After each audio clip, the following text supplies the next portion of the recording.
Cegueira espiritual é uma doença tão fácil de adquirir, e às vezes ela é uma doença que vai e vem.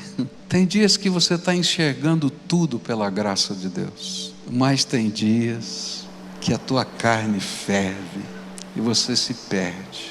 Hoje o Espírito Santo de Deus está dizendo assim: olha, e a terceira lição eu vou aprender nos versículos 18 e 19, quando diz assim: quando os arameus desceram na direção de Eliseu, ele orou ao Senhor: fere estes homens de cegueira.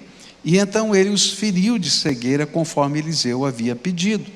E Eliseu lhes disse: este não é o caminho, nem esta é a cidade que procuram. Sigam-me e eu os levarei ao homem que vocês estão procurando. E os guiou até a cidade de Samaria. Outra lição que podemos aprender aqui é que a cegueira espiritual nos impede de discernir o caminho certo. Não é que esses homens ficaram cegos, no sentido de não enxergarem os cavalos, as coisas que estavam ali. Eles não conseguiam discernir as coisas que estavam acontecendo. E o interessante é que Eliseu se apresenta diante da tropa, e ele era o perseguido, era a pessoa que eles estavam perseguindo. Eles não reconhecem, ele se apresenta diante deles, e como seus olhos espirituais estavam fechados pelo Senhor, os soldados não discernem não apenas o profeta, mas o caminho que estavam tomando. Para você entender, a cidade de Samaria era a capital do reino do norte, Israel. Com certeza, todo o objetivo militar dos sírios era conquistar a capital. E a capital certamente estava em todos os mapas de guerra de qualquer tropa, de qualquer soldado, quanto mais de uma tropa tão especializada quanto esta, porque o rei mandou a tropa de elite dele para prender Eliseu, o profeta, porque o profeta contava ao rei de Israel todos os planos que o rei da Síria montava com os seus generais. Então eles tinham que neutralizar esse profeta. Então ele escolheu o melhor soldado, a melhor equipe, escolheu os melhores comandantes, os mais treinados. Não foi um batalhão pequeno, foi uma grande tropa. Eles cercaram uma cidadezinha pequenininha com um grande poder bélico. Mas apresenta-se Eliseu diante deles e diz assim: eu vou ensinar o caminho para vocês. E ele vai na direção da cidade de Samaria, e esses homens treinados não são capazes de discernir que estavam no caminho errado. Entram dentro da cidade murada de Samaria, cercado pelo exército de Israel, e não percebem que estavam caindo na armadilha. É interessante isso. E apesar de ser extraordinário esse fato, ele nos ajuda a compreender que quando os nossos olhos estão fechados espiritualmente, nós podemos nos perder até quando achamos que estamos no caminho certo. É interessante isso, né? A gente se perde às vezes até no caminho certo. É interessante que quando eu comecei a pastorear na cidade de São Paulo, eu trabalhava antes disso no centro da cidade de São Paulo. Então eu pegava o meu carro e saía do bairro aqui em que eu morava, seguia o trânsito todo, né, o rumo todo, chegava até lá o lugar onde eu trabalhava no centro, guardava meu carro no estacionamento e ia trabalhar. E era a primeira semana que eu estava indo trabalhar na igreja. Sabe o que eu fiz? Eu peguei o meu carro e segui direto para o centro da cidade. Quando eu cheguei no centro da cidade, eu falei: o que eu estou fazendo aqui? E eu tinha que ter parado lá, não sei quantos quilômetros lá atrás, onde estava a igreja, porque eu liguei o piloto automático, sabe? E fui direto pelo rumo, né? E dirigindo e tal, etc. E eu nem me percebi que estava no caminho errado. Eu penso que às vezes na nossa vida é assim. A gente entra no piloto automático e não é capaz de discernir o que Deus está falando. A gente não é capaz de discernir a presença de Deus. A gente não está sendo capaz de discernir os conselhos do Senhor. A gente não é capaz de discernir os alertas do Senhor, porque os nossos olhos espirituais estão fechados. E eu tenho visto muitas pessoas perdidas por causa disso. Eu conheço muita gente que está vivendo uma grande confusão no casamento. E não são capazes de enxergar os caminhos errados que estão tomando no seu próprio relacionamento. E sabe, parece tão natural, mas eles ligam o piloto automático porque sempre fizeram desse jeito e não estão percebendo a encrenca que estão construindo ao longo de anos. E aí o Senhor diz assim: deixa eu abrir os teus olhos para você enxergar o meu caminho, o jeito de ser marido, o jeito de ser esposa, o jeito de ser pai, o jeito de ser filho, o jeito de poder discernir as situações da vida. Às vezes nós estamos trilhando caminhos assim e não estamos percebendo o que está acontecendo com os nossos filhos. Mas alguns dias atrás, eu conversando com uma pessoa, disse assim: puxa vida, querido, eu não vejo mais você na igreja, onde você está? E esse casal disse para mim assim: não, pastor, a gente não perde um culto, nenhum culto, todo domingo a gente assiste pela televisão, pela internet, pode ficar tranquilo. Falei: mas e a comunhão com os irmãos? Não, pastor, a gente tem outras maneiras de ter comunhão. Daí o Espírito de Deus me deu um toque no coração, e eu virei para eles e falei assim: e onde estão os seus filhos? Eles baixaram a cabeça e disseram: todos estão afastados do Senhor. Sabe, se a gente não discerne o caminho para a nossa própria vida, como a gente pode ensinar o caminho para os nossos queridos?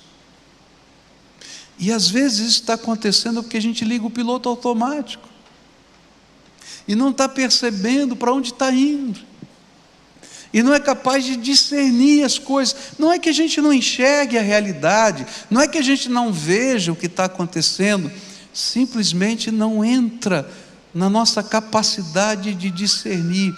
E sabe, nós precisamos da graça de Deus para que o caminho da nossa vida nos seja revelado, nos seja mostrado, e a gente possa seguir o caminho de Deus, porque só no caminho de Deus que a gente vai encontrar a bênção de Deus. Eu encontro gente vivendo essa mesma situação na vida financeira. Tem muito crente quebrado por aí, viu? E não é porque está desempregado, é porque entra no piloto automático e não aprende os valores de Deus sobre a administração financeira da sua própria vida. Sabe que a palavra de Deus, ela tem recursos para nós aprendermos a viver com sabedoria em todas as áreas da vida. Mas se você quer viver no piloto automático, você não vai discernir o caminho. Você precisa ter os seus olhos espirituais abertos. E na vida espiritual, então? Falei bastante sobre isso hoje de manhã. Às vezes a gente vive mediocridade em termos espirituais. Por que aqueles homens tiveram os seus olhos fechados?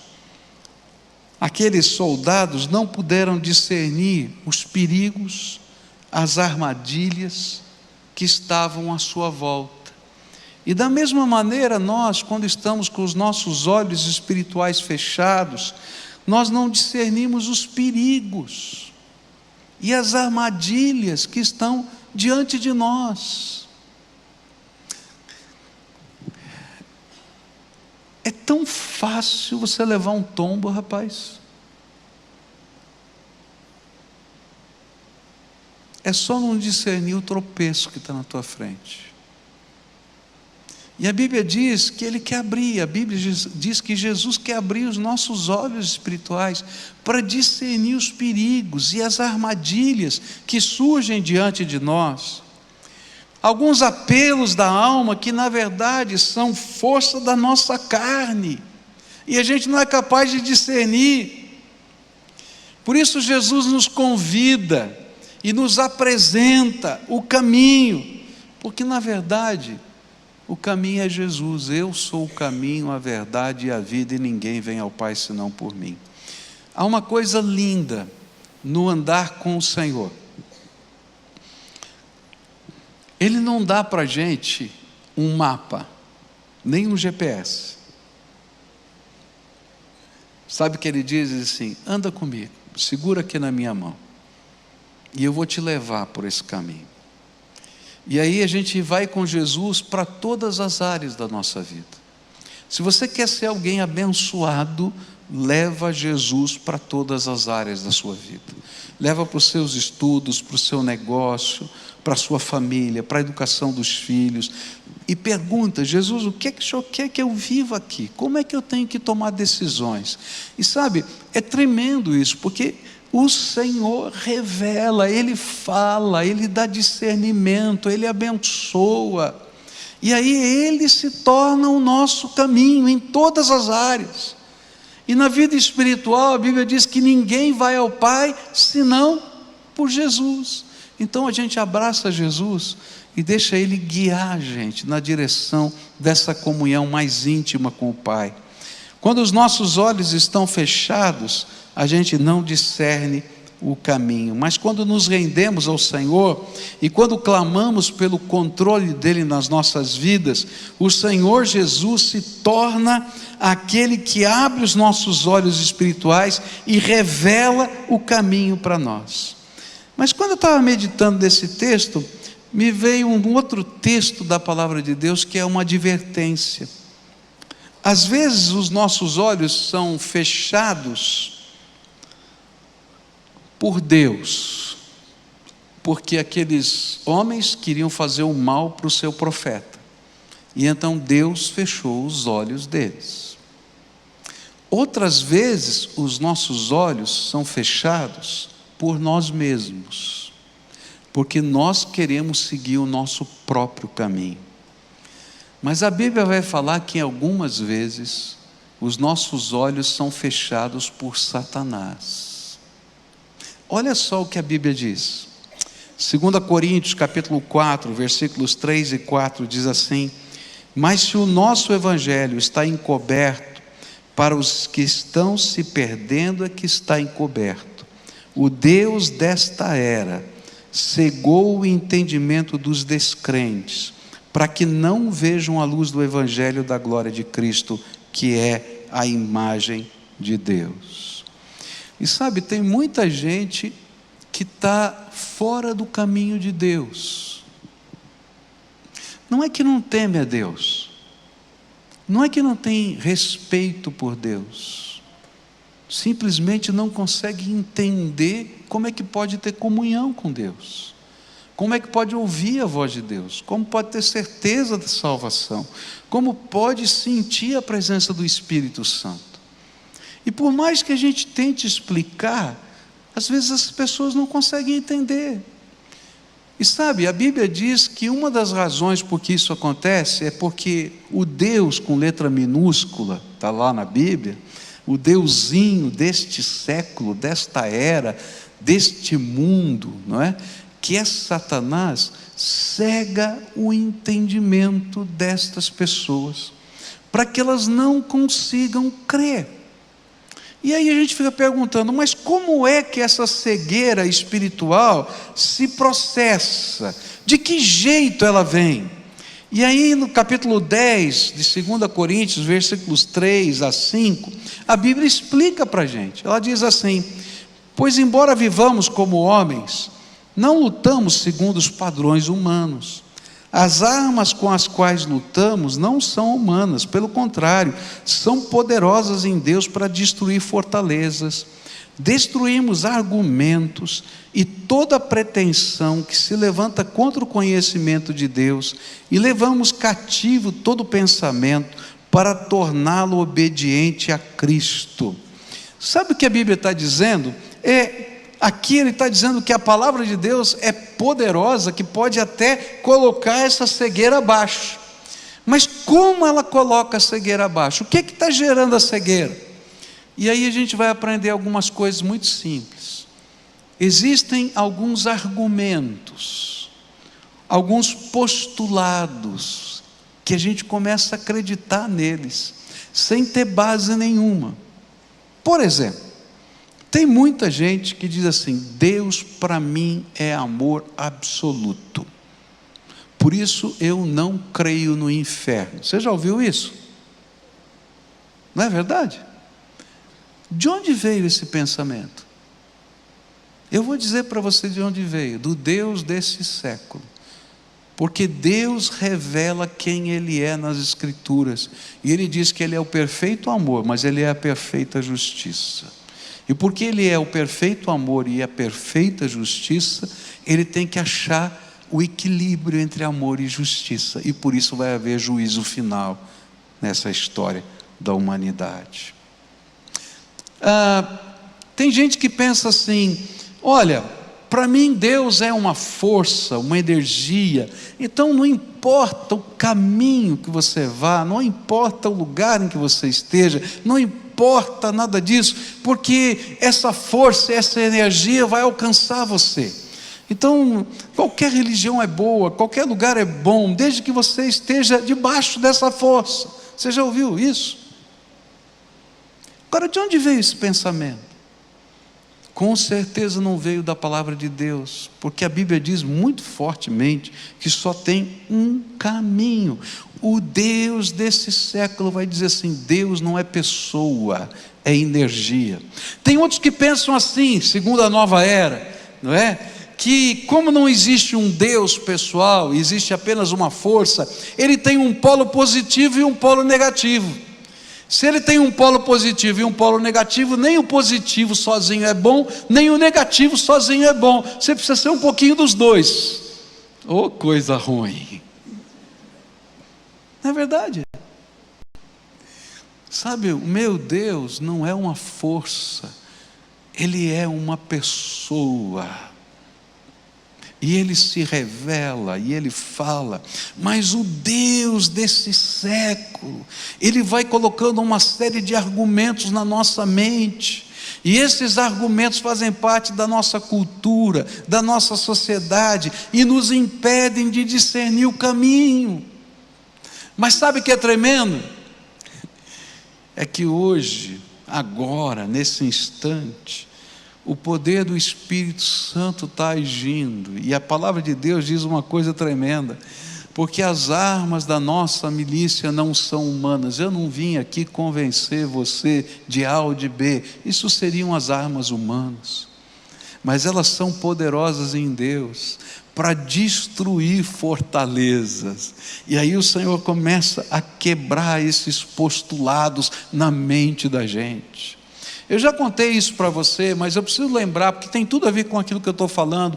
Anos atrás eu estava falando com um psicanalista e tentando apresentar o Evangelho para ele, e ele não conseguia entender. E ele era apaixonado pelas filosofias de tantos filósofos, tantos pensadores, e eu me lembro que ele estava estudando Lacan. E ele tinha marcado um dia para bater papo comigo sobre Lacan, os pensamentos de Lacan e os pensamentos da fé. Puxa vida, como eu estudei Lacan por causa daquele homem, não é? E aí aquele negócio todo, e um dia ele estava lá, terminou de ler um livro de Lacan, e ele fechou a porta, fechou o livro e disse assim: que coisa maravilhosa é a salvação da psicanálise.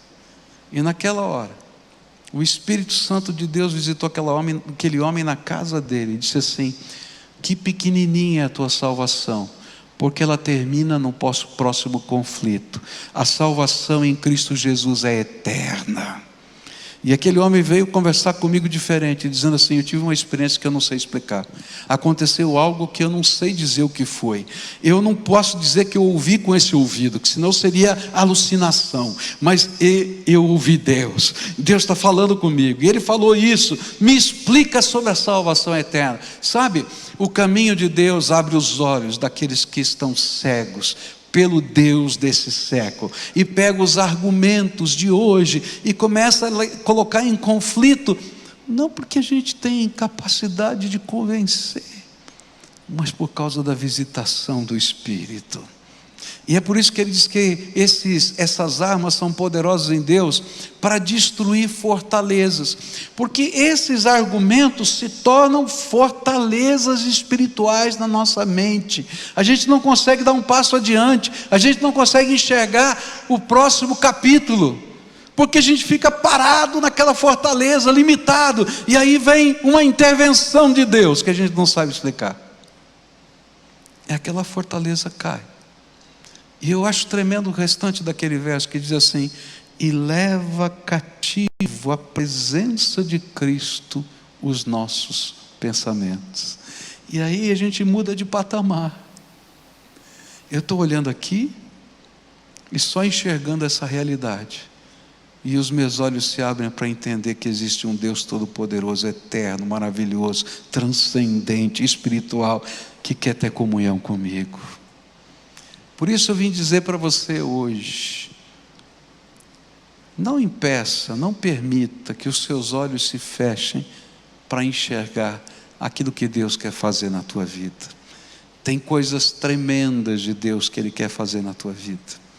E eu queria terminar com a última lição, versículos 20 a 23, eu acho tremendo. Assim que entraram na cidade, Eliseu disse: Senhor, abre os olhos desses homens para que possam ver. E então o Senhor abriu-lhes os olhos, e eles viram que estavam dentro de Samaria. E quando o rei de Israel os viu, perguntou a Eliseu: devo matá-los, meu pai? Devo matá-los? E ele respondeu: não. Costumas matar prisioneiros que capturas com a sua espada e o teu arco? Manda-lhes servir comida e bebida, e deixa que voltem ao seu senhor. E então preparou-lhes um banquete, um grande banquete, e terminando eles de comer e beber, mandou-os de volta para o seu senhor. E assim as tropas da Síria pararam de invadir o território de Israel. É interessante que quando os olhos dos soldados sírios se abriram, eles estavam cercados na cidade de Samaria. Mas é nesse contexto que a palavra vai nos revelar que os olhos do rei de Israel estavam fechados. O rei não conseguia entender o que Deus queria fazer. O rei não conseguia entender o poder dos gestos de amor e perdão. Esse rei estava pensando assim: essa vai ser a maior vitória de Israel. Sem perder nenhum soldado, sem ter que lutar, nós vamos acabar com esse batalhão todo. E aí o profeta acaba com a alegria do rei e diz: não é assim que funciona no reino de Deus. Ao invés de matar todo mundo, você vai fazer uma festa, um banquete. Um banquete, a palavra banquete aqui é fortíssima.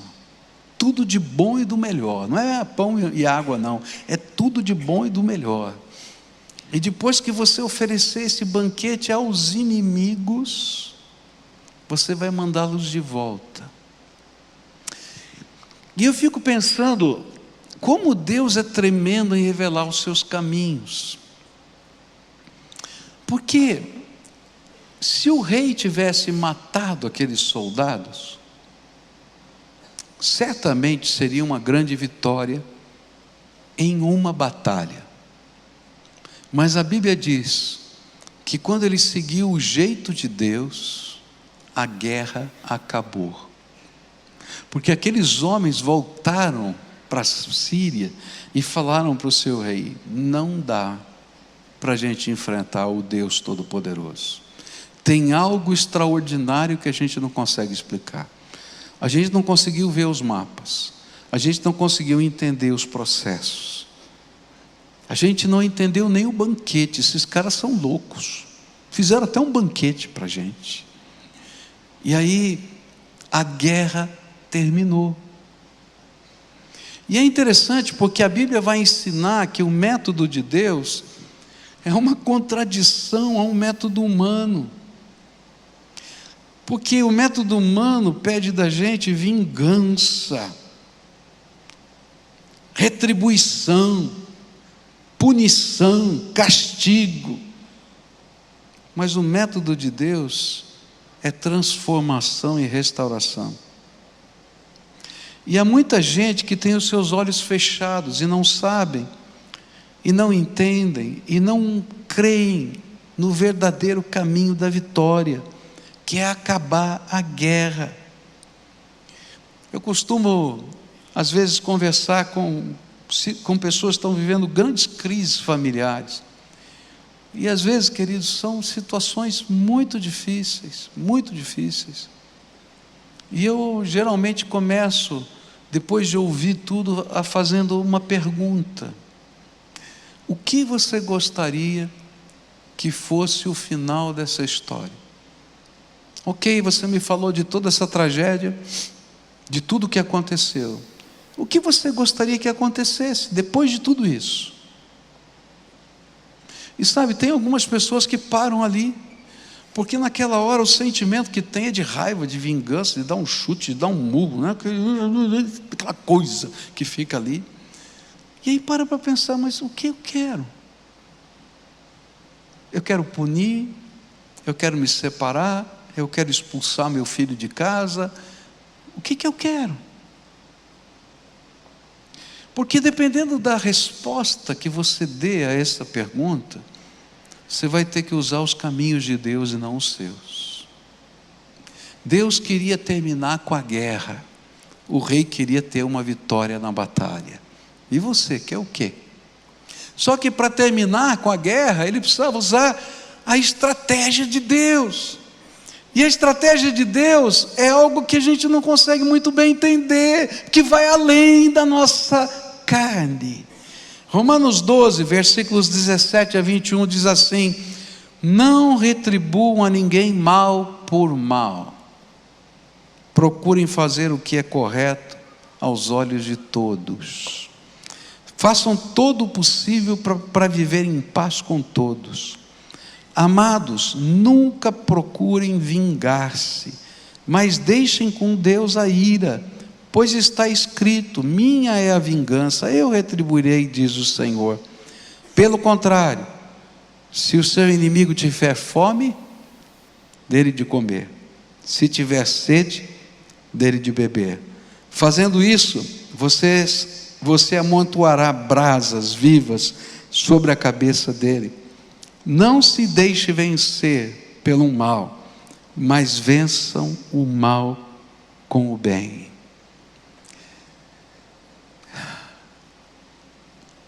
O rei não conseguia enxergar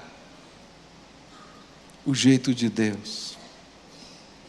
E sabe, o jeito de Deus é que a gente pode mudar a história se a gente aprende essas palavras que estão aqui no livro de Romanos. Sabe, o nosso amor, o nosso perdão é mais poderoso do que a nossa vingança e a nossa ira.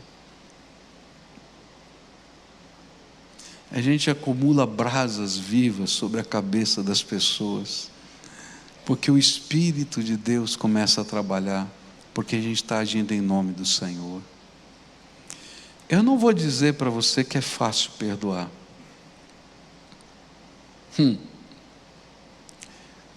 É difícil perdoar porque há um sentimento de injustiça dentro da gente, de que a gente tem que pagar a conta sozinho. E não fui eu que fiz a dívida. Mas quando eu lembro que Jesus ensinou para a gente, na oração do Pai Nosso, quando Ele disse: Pai, perdoa-nos. Por quê? Você sabe a oração? Por quê? Nós o quê? Perdoamos os nossos devedores. Não sabe a oração do Pai Nosso, temos que fazer aqui, né? Pai, perdoa-nos. Por quê? O quê? Nós os perdoamos os nossos devedores. Você perdoa? Entende? Às vezes nossos olhos estão fechados, a gente quer vencer uma batalha e está perdendo a guerra a vida inteira. Quando o Senhor usou o profeta para abrir os olhos do rei, e aqueles homens, depois de banquetearem, se foram embora e compartilharam o que Deus tinha feito, ninguém podia segurar o rastro do testemunho do amor que ficou. E eu quero dizer para você, ninguém segura o rastro do testemunho do amor. É tremendo isso. Anos atrás eu ouvi o testemunho de um pastor da Indonésia, e esse pastor, numa região da Indonésia, estava vivendo um problema muito sério, porque tinha uma aldeia vizinha dele, muçulmana, e toda vez que eles construíam uma igreja, construíam de bambu, construíam uma igreja, eles invadiam e botavam fogo na igreja. Até o dia que houve um grande acidente na outra aldeia, e toda a aldeia foi destruída com aquele acidente, e a aldeia cristã ficou discutindo o que iam fazer, e tinham várias opiniões. Alguns diziam, eles mereceram, Deus mandou castigo do céu, deixa eles lá agora, passarem fome, frio e etc. E outros pegaram a Bíblia e disseram, não, vamos cortar bambu e construir a casa deles de volta. E aí toda a aldeia cristã decidiu fazer o que estava na palavra de Deus. E eles foram e entraram com os bambus cortados e começaram a construir as casas, e começaram a preparar os lugares, ajudar as crianças, ajudar os feridos, a levar comida. Passou todo esse tempo, e um dia veio uma comitiva, e essa comitiva veio dessa outra aldeia, e eles disseram, nós não entendemos, por que vocês fizeram isso? E eles pegaram a Bíblia e disseram assim, porque o nosso Deus nos ensina a viver assim. E aqueles homens que sempre queimavam as igrejas, tomaram uma decisão na aldeia muçulmana, levantaram um grande recurso, e construíram um enorme templo na aldeia cristã, e disseram, de hoje em diante nunca mais queimaremos os seus templos. E muitos daquela outra cidade se converteram a Jesus. Às vezes a gente está ganhando uma batalha, mas está perdendo a guerra. A gente às vezes está cego e não discerne o caminho. Nessa noite eu queria orar com você. Eu sei que o Espírito de Deus quer te ajudar. Cegueira espiritual é uma doença tão fácil de adquirir. E às vezes ela é uma doença que vai e vem. Tem dias que você está enxergando tudo pela graça de Deus. Mas tem dias que a tua carne ferve e você se perde. Hoje o Espírito Santo de Deus está dizendo assim, olha, se você está aprisionado a alguns argumentos que estão te amarrando a um caminho que não é o caminho de Deus, o Espírito de Deus está te visitando agora, não porque eu tenho a capacidade de convencer, mas o Espírito de Deus está visitando você. E sabe, quando Ele visita, a gente sabe, ninguém precisa dizer, você está sentindo isso aí. Não dá para explicar, não é lógica, é graça, é poder do Espírito Santo que está fluindo, e ele está fluindo porque Deus ama você, só por isso, e Ele tem o melhor para a tua vida. E hoje o Senhor está dizendo assim, eu vou destruir algumas fortalezas no teu entendimento, e vou pegar alguns desses argumentos que te afastam de mim, e vou pegar o teu pensamento e levar cativo, prisioneiro à presença de Jesus. Não sou eu que faço isso, é o Espírito de Deus. E a gente se coloca na mão dele e diz, Senhor, me ajuda. Eu já vi tanta gente liberta de tantas coisas, porque acreditavam piamente que não podia haver mudança na sua vida, até o dia em que o Espírito de Deus pegou esses argumentos diabólicos levou à presença do Senhor. Outras pessoas a quem o Senhor está falando aqui, Ele está dizendo: olha, nesse processo que eu vou fazer na tua vida, você vai ter que ter coragem de entregar algumas coisas na minha mão. Para você talvez pareça perder a batalha, mas eu quero te ensinar a vencer no poder do meu amor a guerra.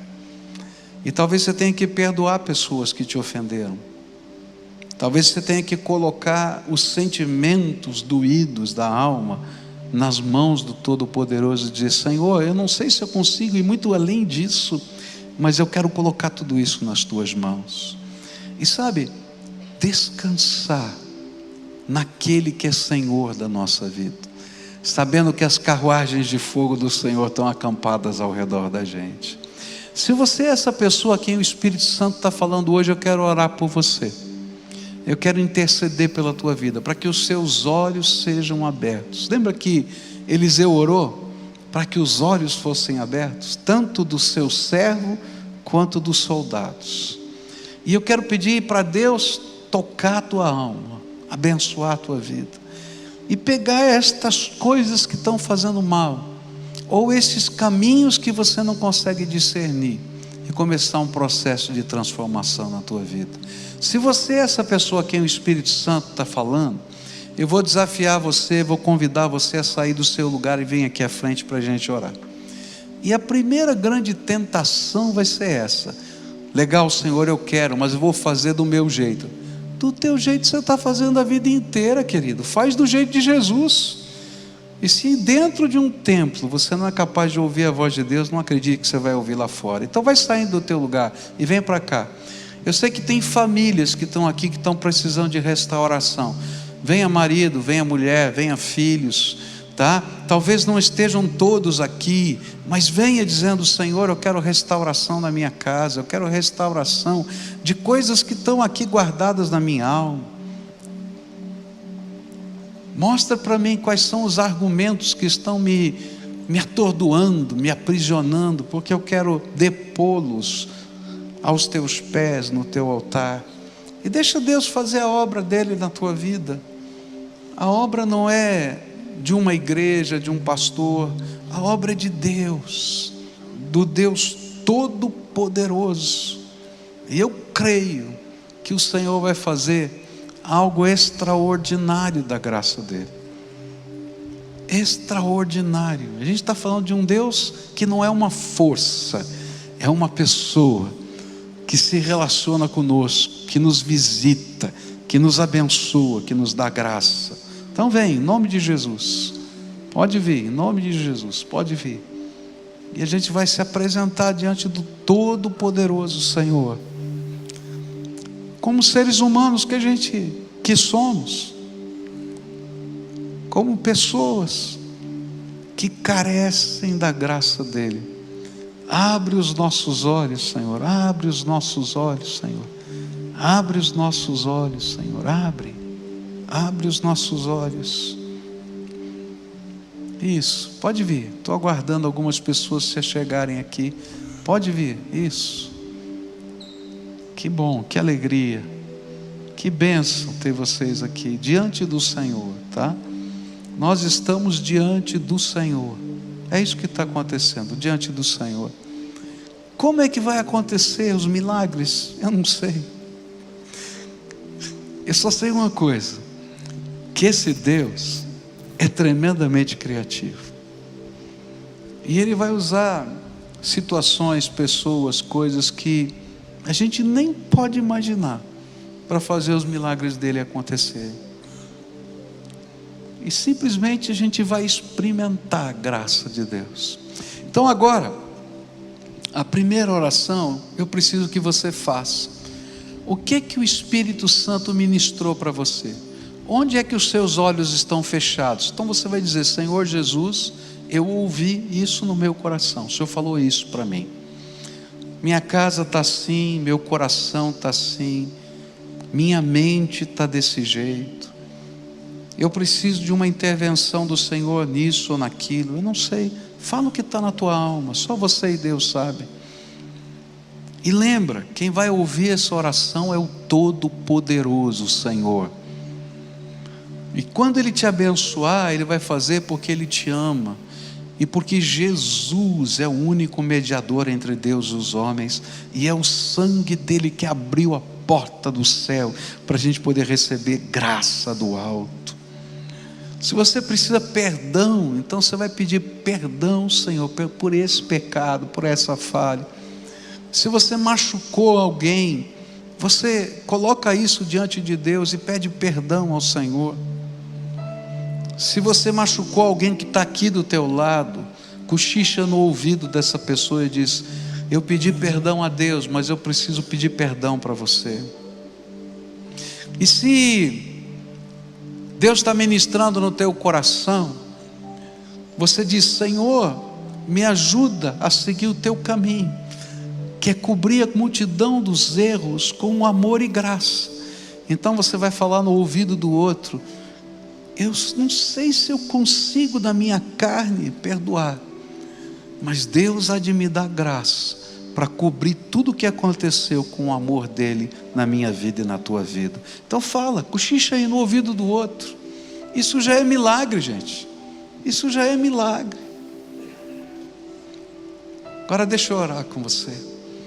Senhor Jesus, eu quero te pedir agora que toda cegueira que Satanás lança na mente e no coração desses teus filhos seja retirada pelo poder do nome de Jesus.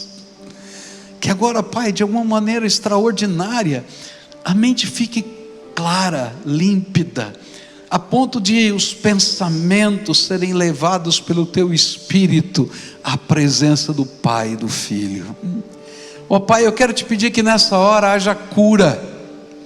Aquelas pessoas que estão doentes sejam curadas. Aquelas pessoas que estão doídas da alma sejam, Senhor, revestidas da alegria. Que haja, Senhor, transformação, restauração, perdão, conserto. Eu quero te pedir pelas famílias que estão aqui, que elas sejam benditas do Senhor. Ó Pai, permita que a paz de Jesus esteja nessas casas. Ó Pai, que eles não apenas vivam a paz, mas sejam mensageiros dessa paz e levem essa paz a outras casas. Ó Pai, algumas coisas que vêm rolando e aparecem como defuntos que levantam-se da sepultura todos os dias para nos atormentar, possam ser agora, Senhor, aplainadas, apagadas, tiradas pelo poder do sangue de Jesus que nos perdoa, e que haja restauração, perdão e amor. Ah, Jesus, eu quero te pedir milagres. Eu quero te pedir milagres. Eu quero te pedir milagres. Eu não entendo a extensão do milagre que precisa ser feito. Talvez tenha alguém que não está aqui nesse ambiente, mas que precisa ser visitado agora. Então, onde estiver, visita poderosamente. Que, Senhor, nessa hora o teu Espírito esteja ministrando, e o coração esteja sendo tocado, e a vida esteja sendo tocada, e o corpo e a carne sejam tocados. Ó Pai, começa uma obra tremenda. Coloca os teus anjos, Senhor, ao redor desse teu povo e abençoa. É aquilo que oramos no precioso nome de Jesus. Amém e amém. Amém. Fica de pé agora. Dá a mão para quem está perto de você, para a gente encerrar o culto, tá? Se tem alguém da tua família perto de você, dá um abraço carinhoso, dá um beijo carinhoso, tá? É sério, gente. A gente precisa de abraço, precisa de beijo, precisa de entender que somos humanos e que tem coisas mais importantes, e a gente vai vencer junto em nome de Jesus.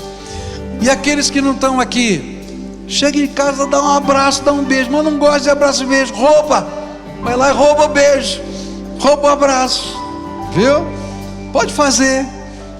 A gente fica sem graça, o outro também, mas é uma benção, não é verdade? Tá bom? Então ministra aí isso, tá? E eu quero dizer para você que veio aqui, se hoje você está entregando a sua vida a Jesus como Senhor e Salvador, Quem sabe foi a primeira vez que você estava colocando o caminho de Deus aí como uma prioridade na tua vida, tá? Eu quero dizer para você, tem um pessoal ali que não é de cor de abóbora não, aquele lá é de, como é que é? Marca-texto, cor de marca-texto. Você chega lá e diz assim: olha, hoje eu tomei uma decisão séria de seguir Jesus, não de longe não, de perto. Você pode me ajudar? E eles vão dar uma ajuda para você. Quais são os próximos passos? Queria desafiar você a ter um encontro com Jesus todo dia. A gente não precisa estar num templo para falar com Jesus. Você pode estar na tua casa, fala com Jesus todo dia. Você quer ter os seus olhos abertos? Deixa Ele falar com você. Então eu quero dar um presente para você, uma Bíblia que você entenda, porque muita gente tem Bíblias que estão numa linguagem muito antiga e difícil de entender. Então, se você quiser uma Bíblia, chega para esse pessoal lá e diz: ó, eu quero a Bíblia que o pastor falou, eu quero dar de presente para você. Ninguém vai vender não, tá? Você vai levar para casa e começa a ler o Novo Testamento. Começa lá no Evangelho de Marcos, é o menor. Aí você vai ter uma visão panorâmica do que Jesus ensinou. Pula para o livro de Atos, que é a continuação da história, vai até o final do Novo Testamento, depois volta para os outros evangelhos para você ver como eles colocaram as mesmas coisas de maneiras diferentes. Depois você lê o Velho, você vai dizer: por quê? Porque o Velho fala de profecia, coisas que iriam acontecer. O Novo fala do que já aconteceu. Então, quando eu já li o que já aconteceu e eu leio a profecia, eu digo: ah, isso aqui é aquilo, olha que legal. Fica bem mais fácil, tá bom? Mas o importante é deixar Jesus falar com você, tá? Quanto tempo? O tempo da tua fome, tá? Eu costumo dizer assim: separa pelo menos 15 minutos. 15 minutos em qualquer empresa é o tempo do cafezinho. Toma um cafezinho com Jesus, todo dia. E aí, à medida que você vai tendo comunhão com Ele, você vai ver que um cafezinho só não dá. Aí você vai querer o almoço, você vai querer um banquete. Mas a gente está começando. Começa pequenininho, mas começa com firmeza e deixa o Espírito de Deus te guiar. Não tem coisa melhor do que ter os olhos abertos pela graça de Jesus, tá bom? Canta essa canção junto com a gente.